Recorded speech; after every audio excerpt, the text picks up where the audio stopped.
ಯಾವುದೇ ವ್ಯಕ್ತಿ ಮೇಲೆ ನೆಗೆಟಿವ್ ಎನರ್ಜಿ ಅಂದರೆ ನಕಾರಾತ್ಮಕವಾದಂತಹ ಒಂದು ಶಕ್ತಿ ಬಂತು ಅಂತ ಹೇಳಿದ್ರೆ ಯಾವ ಕೆಲಸದ ಮೇಲೇನೂ ಇಂಟ್ರೆಸ್ಟ್ ಇರೋದಿಲ್ಲ. ಸಾಮಾನ್ಯವಾಗಿ ಒಳ್ಳೆ ಬಿಸ್ನೆಸ್ ನಡೀತಾ ಇರುತ್ತೆ, ಹೋಟೆಲ್ ಬಿಸ್ನೆಸ್ ಮಾಡ್ತಾ ಇರ್ತಾರೆ ಅಥವಾ ಯಾವುದೋ ಒಂದು ಅಂಗಡಿ ಮಳಿಗೆಯನ್ನು ಇಟ್ಟು ಒಳ್ಳೆಯ ಜನ ಬರ್ತಾ ಇರ್ತಾರೆ, ಒಳ್ಳೆ ಇಂಪ್ರೂವ್ಮೆಂಟ್ ಆಗ್ತಾ ಇರೋವಂಥದ್ದು. ಅಯ್ಯೋ ಹೋಗೋಣ ಬಿಡು ನೋಡೋಣ, ಮೊದಲಿಗೆ ಬರುವಂಥದ್ದೇ ಒಂದಷ್ಟು ನಕಾರಾತ್ಮಕವಾಗಿ ಆಲೋಚನೆಗಳು. ಅಲ್ಲಿ ನಾನಿಲ್ಲ ಅಂದ್ರೇನು ನಡೆಯುತ್ತೆ, ಬರುವಂಥದ್ದು ಬರ್ತಾ ಇರುತ್ತೆ ಅನ್ನುವಂಥದ್ದು ಭಾವನೆಗೆ ಬರುವಂಥದ್ದು ಇರುತ್ತೆ.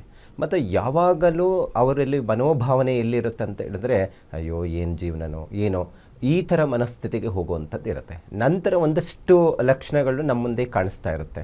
ಸಾಮಾನ್ಯವಾಗಿ ಒಂದಷ್ಟು ಪಾಸಿಟಿವ್ ಇರುವಂತಹ ವಸ್ತುಗಳಾಗ್ಬೋದು ಅಥವಾ ಒಂದಷ್ಟು ಪಾಸಿಟಿವ್ ಇರುವಂತಹ ವೃಕ್ಷಗಳಾಗಲಿ ಅದು ಒಣಗೋದಕ್ಕೆ ಪ್ರಾರಂಭ ಆಗುವಂಥದ್ದು ಇರುತ್ತೆ. ಅದಕ್ಕೆ ಉದಾಹರಣೆಯಾದಂತಹದ್ದು ಅಂತ ಹೇಳಿದ್ರೆ ಸಾಮಾನ್ಯವಾಗಿ ಮನೆ ಮುಂದೆ ತುಳಸಿ ಗಿಡ ಇದ್ದೇ ಇರುತ್ತೆ. ಎಲ್ಲಿ ತುಳಸಿ ಗಿಡ ಒಣಗೋದಕ್ಕೆ ಪ್ರಾರಂಭ ಆಗ್ತಾ ಇದೆ, ಎಲ್ಲೋ ಬಿಸಿಲು ಬಿದ್ದಿಲ್ಲ ಏನೋ ಒಂದು ಕಾರಣ ಅಂತೇಳಿ ಇನ್ನೊಂದು ತಗೊಬಂದು ಇಲ್ಲಿ ಬಿಸಿಲು ಬೀಳೋ ಜಾಗದಲ್ಲಿ ಇಟ್ಟರೇನು ಒಣಗ್ತಾ ಇದೆ ಅಂತ ಹೇಳಿದ್ರೆ ಅಲ್ಲಿ ನೆಗೆಟಿವ್ ಎನರ್ಜಿ ಪ್ರಾರಂಭ ಆಗಿದೆ.